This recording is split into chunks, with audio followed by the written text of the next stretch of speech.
You've definitely seen it. In movies, on jewelry, probably in a museum, the Ankh. It is, without a doubt, one of history's most recognizable symbols. But what if I told you that for all its fame, nobody is 100% sure what it's actually supposed to be? Well, today we're going to piece together the clues to this ancient mystery. First off, we need to wrap our heads around just how ancient this thing is. The Ankh isn't just old, it's one of the oldest symbols we have, period. It's woven right into the fabric of human civilization. And that's where the real story starts. We know the shape, right? But what does it actually represent? And how has it managed to captivate people for thousands and thousands of years? That's what we're here to figure out. Okay, to really get the Ankh, we have to go back. I mean, way back.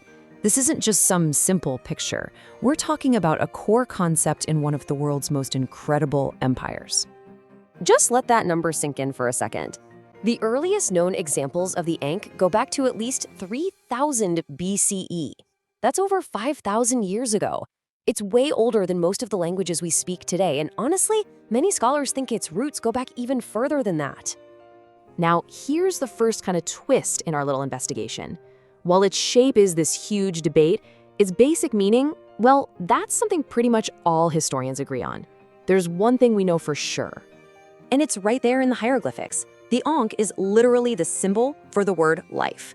You see it all the time in ancient art, where the gods are holding it up to a pharaoh's mouth, almost like they're giving them the breath of life, or granting them an eternal one.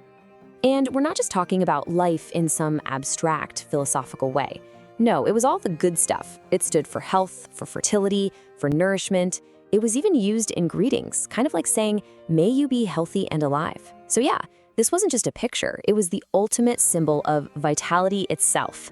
So, if we know what it means, what's the big deal? What's the mystery? Well, it's the shape. Why does the symbol for life look like that?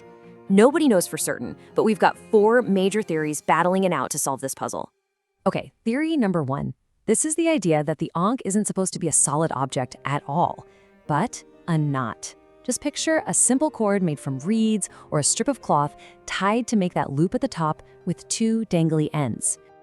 And the evidence for this is actually pretty cool. Some of the very first drawings of the Ankh show the bottom parts looking flexible, just like the ends of a tied knot. It also looks a heck of a lot like another symbol, the Tite, or the knot of Isis, which is a close cousin. Plus, the whole idea of knots meaning eternity, it's a powerful idea you see in cultures all over the world. All right, our second theory moves away from something man-made and into the world of the elements.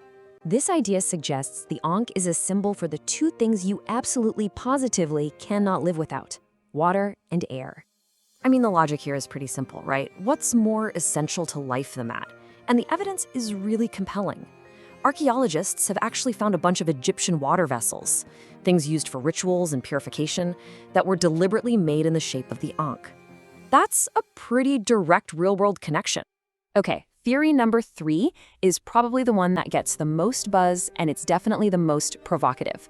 This one argues that the Ankh is a very direct, very visual symbol of procreation, the actual act of creating life. So the breakdown goes something like this.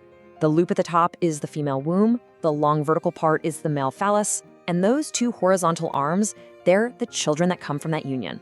It's a really powerful idea because it connects the shape of the symbol directly and, well, literally to its meaning of life. But, and this is a big but, here's the catch. As neat as that all sounds, this theory has a huge problem. There is just 0 ancient Egyptian text or archaeological evidence that supports this interpretation. It's a cool idea, for sure, but it seems to be a modern one.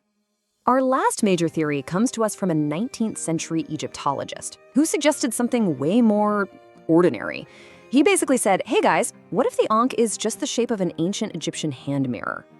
And the evidence here is pretty straightforward. Visually, the shape is, it's a dead ringer for mirrors they've found in Egyptian tombs. And on top of that, the hieroglyphic symbol for the word mirror was, you guessed it, the Ankh. But this theory has its own set of problems. First, the jump from mirror to life feels like a bit of a stretch conceptually, and even more practically. If it were a mirror, you'd hold it by the handle, right? But in almost all Egyptian art, you see gods and pharaohs holding the Ankh by its loop, like it's a key. So where does that leave us? We've got the knot, the elements, the sex symbol, and the mirror. Every single one has some pretty compelling points, and every single one has a major flaw. And that uncertainty is exactly what makes the Ankh so fascinating. It's the perfect reminder that history isn't always about finding one right answer. Now, because of its shape, the Ankh gets confused all the time with another huge symbol, the Christian cross. So let's just clear this up really quick, because the history here is actually super interesting. The visual difference is obvious. The Ankh's got that loop, the cross has a straight bar across. But way more importantly, the Ankh is thousands of years older. Its whole meaning is about life and fertility. The cross, on the other hand, is about faith and sacrifice.